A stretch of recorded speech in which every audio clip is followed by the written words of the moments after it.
Talo falava, o tātou tala fou o le nei tae au. Tala to mua. Ua whaalau i loa lo i el komiti, whawhau tua whaalau lawai whaafu sei i le tae au ana nafi, e si tiol tu lango le atunuu i le lapata inga empa. Onon matu ia, o le whaiti tio so au, e whaolo i le au nanga tau il tise. O le lapata inga empa e whailoa manino ai, wana o le tiiti foi i le tors fulu aso tu toyo so au le atunuu. Le e whaongaina e ngau sia i le tise mo ainga.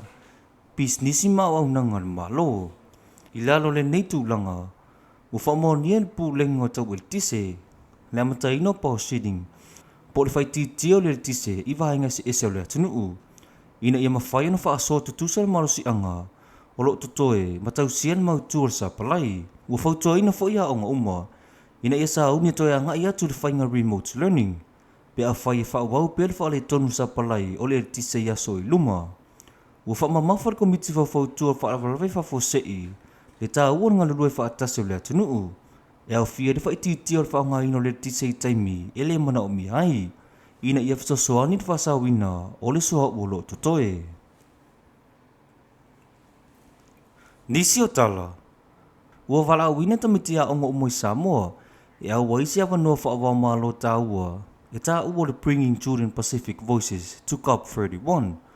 O le nipolo kalame, o lo langolongo ina mtanga winga wa o ngā manga nuu, whaatasi mo le UNICEF Pacific, mo le Pacific Island Climate Action Work. E mawhai tamiti a o ngā na wina mai ana tau tatusi, solo, po o tala pupuu, e whailoa ila tau manatu, miti mapapo lenga, e winga lilu mana i o le vasa mo le sio manga. O ngā luenga silo le awhitwhidia mwhalawi loa ilu mota i ta il Pasifika ma le lalulangi, i le whanotanga le COP31, ina ia mauti noe la ngona le leo whanau, i whai unga tā o le lumanai. Mo whai loa mtanga le wenga wa o ngā manga nuu, o le neipolo kalame, o se awa noa tā ue whaamalosi e tupulanga talavou, ina ia veama leo malosi, i le puipuinga o sio manga. Ua una ia malosi a onga mawhai a onga, ma a inga, ina ia langolongo ina whanau, e a waili nei awa noa tā ua. Oi fiti nei le sa ave mapale mio Samoa, fia mena o mi mata afa. E au wai whanutanga te ita mai ta el whanu atunu o Pasifika, leo le a matalo ia ilia so. O lea whanutanga, e tu whatasia ita mai tai, minista amusui o malo mai atunu ese o Pasifika, e tala noa ina mata upu. E whaatatau le whaamalosia o le sawa tamai tai, i tūlanga tai, ma le whai unga mo le ati na e o atunuu. O le awai o fia mei lea whanutanga, o toi whailoa le tā o le sawa Samoa, i tara noanga whai tūlangi, e una ia le mālosi o tamai ta il Pasifika.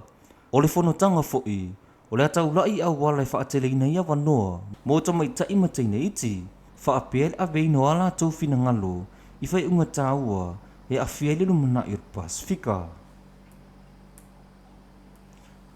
Dala muli. Ua whalau iloa lo ia laka pi Samoa, le torus funma lua tamata alo, ua whitwhidia mo manu Samoa, e sa uni mo le World Rugby Nation Cup, lua awhi luas funma le ono, o le a whai e Chile ma Ukraine, i le masino yu lai. O le au fau le nei, e au fia i tamata alo mai Samoa matunu ese lo langi, e au fia i New Zealand, Ausitalia, Beretania, Japani mafarani, ma lo au fia i fo i matamata alo i tolu, o lo ta alo ma au mau Samoa nei, e au fia i tau nuu niu le vaia, Elisabeta lo fipo, ma Warren Solomona. Na whaalia Warren Solomona no na whaafetai, ma le mita lo na whitwhilia, ma wha mamafa lo na avea i masui o lo na nuu o whale a lili, ma le kalapo lau mua tū mua.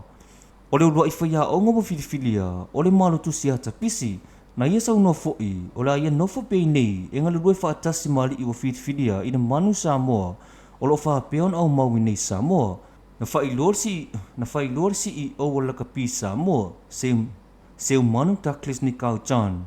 O le tau a tō ta penanga mo le tau sanga nei, e tusa mo le 4 miliona tala, mai lata le 2 miliona tala.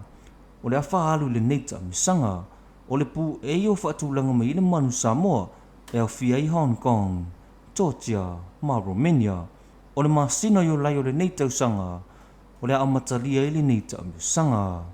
O tātou tala fau nā o le neita e au, manu ia le aso.